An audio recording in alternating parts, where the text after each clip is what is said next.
I don't think that there's any answers to that. I think that democracy is the problem for democracy. The same way that I am the problem for me. Democracy is the problem for democracy.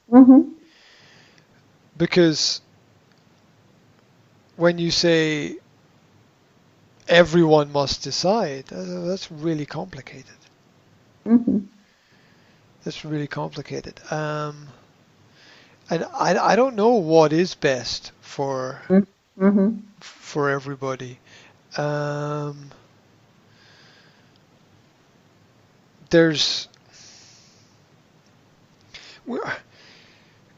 in many ways for a country like Slovakia has not recovered from the 20th century, right? So it hasn't recovered from World War II and World War I because it still has the same brutal elements of culture. There's still a war, and the war is in the minds of the people there. And it manifests in human ego and the brutal personality types. And there's a long way to go, and I'm not sure there is a solution at the moment because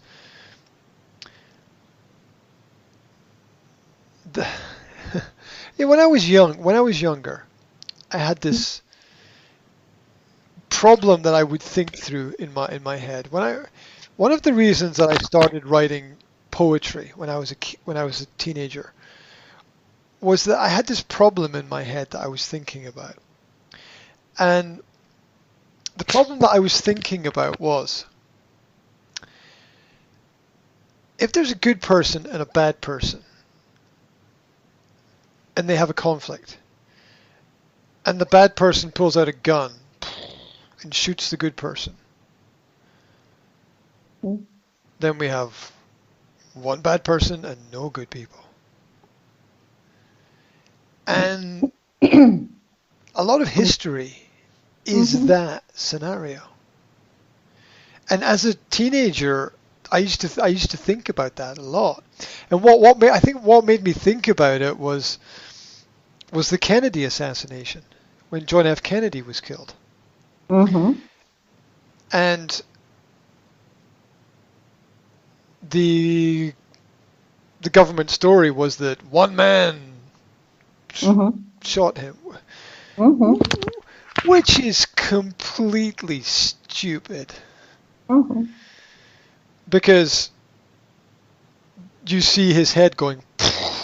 Obviously, he was shot from the front and not from the back. I mean, you didn't have to be an idiot to not see that.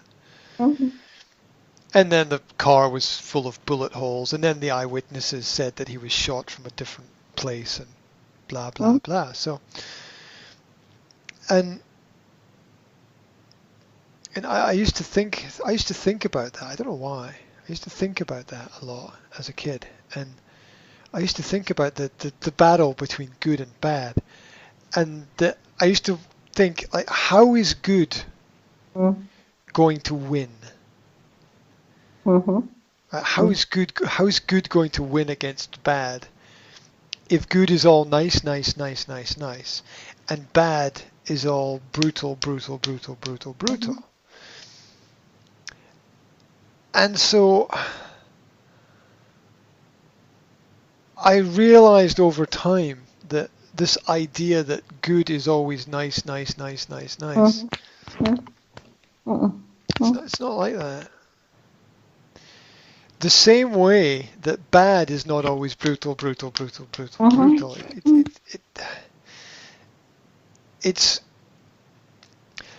It's more, you have to be more careful. It's more nuanced than that. And I think we have a long way to go, because if you go back to World War II, the nice people got bullets in their heads, or got sent to the prison camps, or get on this train and go to Auschwitz, right? A lot of bad things happened to good people during that time. And we still live in the shadow of that. We live in the shadow of that history. And it's very hard for a lot of people to understand, because the World War II finished, and those who were the most brutal won. Those who killed the most people won. Right? And then we gave them democracy. We gave democracy to the most brutal people. Right? Democracy itself is not a bad idea. No idea is a bad idea, right? It's the practicality that's the problem. And democracy requires that people be good. Because if people are bad, then money, papers, democracy requires honesty. And we are not at a point in time in culture where we are honest yet. The newspapers are not honest. Most of the media is not honest. The books that tell us about history are not completely honest. Everybody has their opinion and their perspective, and they're not starting from zero. They're starting with some prejudice idea that the immigrants are bad, or the white males are bad, or the men are bad, or the women are bad, or the kids are bad, or the previous generation was bad, or everyone's got some problem with. There is problem. That was brutal, right? That culture is still quite brutal, and we forget that in Britain, because it's a bit different, but in Britain people forget that. It's interesting. I don't think that there's. I think that there's a long way to go, because we lost a lot of good people. Over the last 200 years, there were a lot of people taking society in the right direction, and it kind of got misdirected a little bit. Now things are still okay, but we need to be smart, and we need to be careful about it, and giving power to the most popular people. It's not the best thing to do. And then what is the best thing to do? Go back to kings and queens? I don't like that idea personally, and I don't think that's going to take us more backwards than forwards. We will see what happens with it. It's going to be the future is going to be very interesting. That's part of why I'm doing this interview series.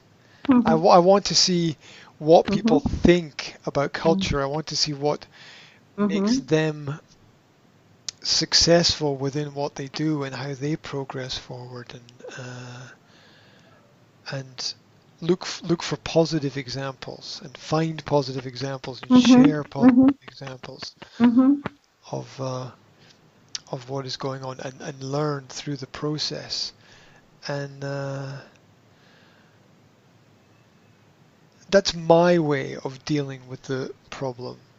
And it works for me. I don't think it would work for anybody else, but it works for me because somebody said to me this week, there is an election. I'm like, fucking election? I don't know. Election? Maybe, I don't know.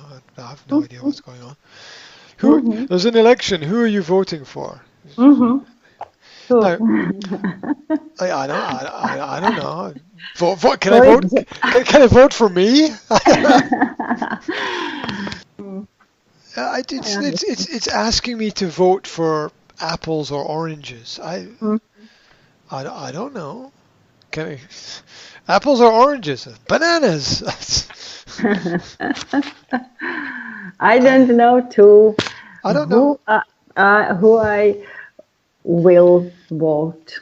Okay, so we are semi-intelligent people, right? We are semi-intelligent people, and we don't know. So what about all these other people? I think that most of them also don't know, and they're going to vote. Look at it this way, right?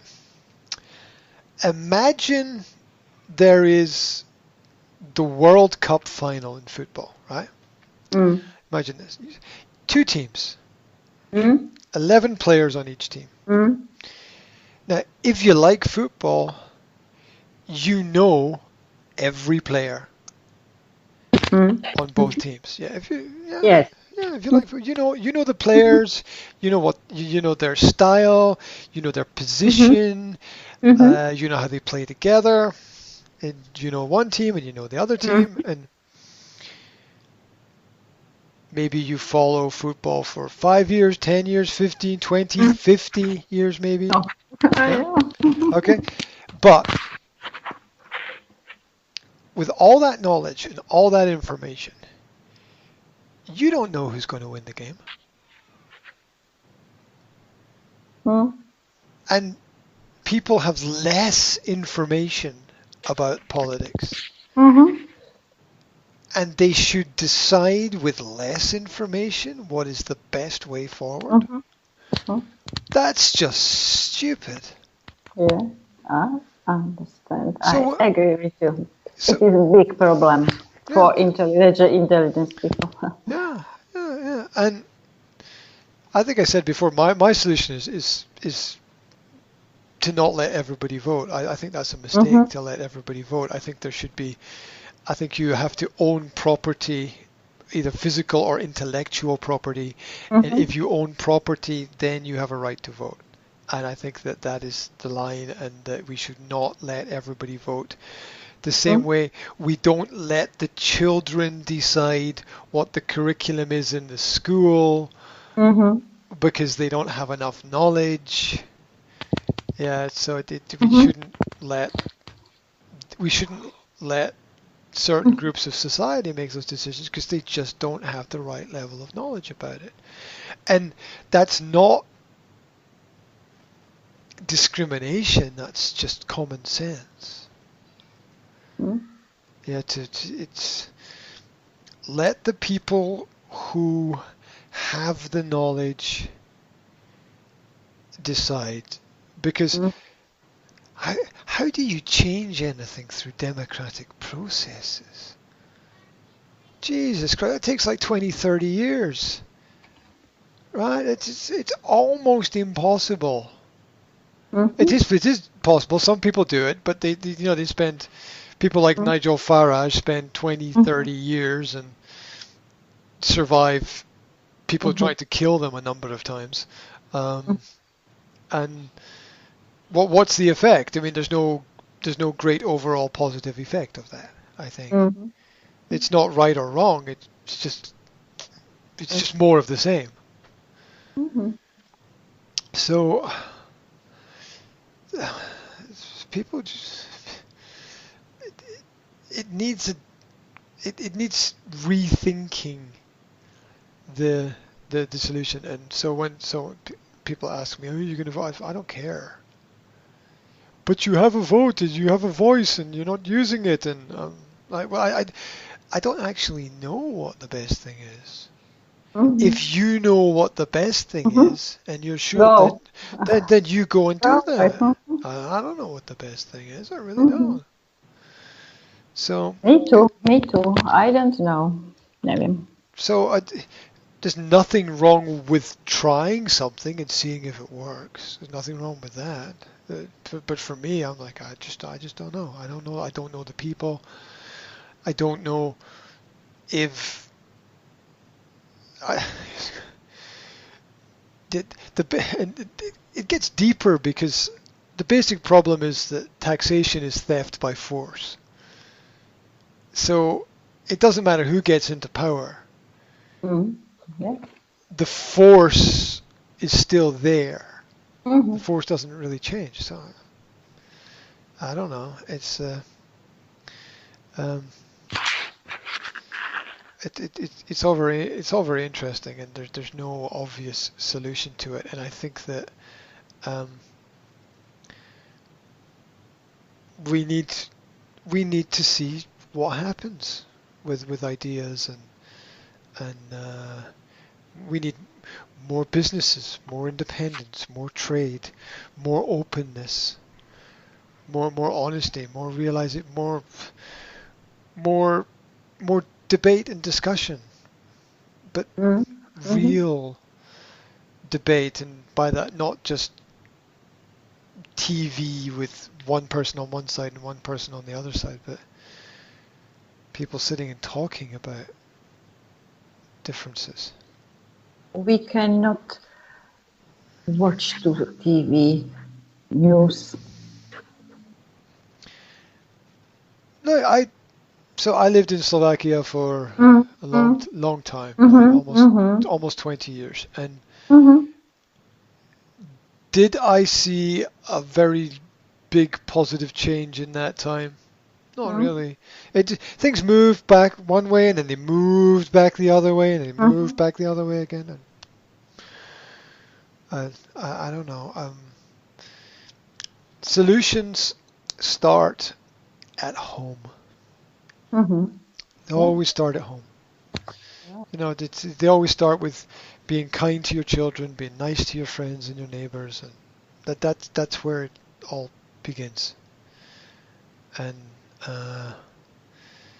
this idea that you can force people to be nice and be good is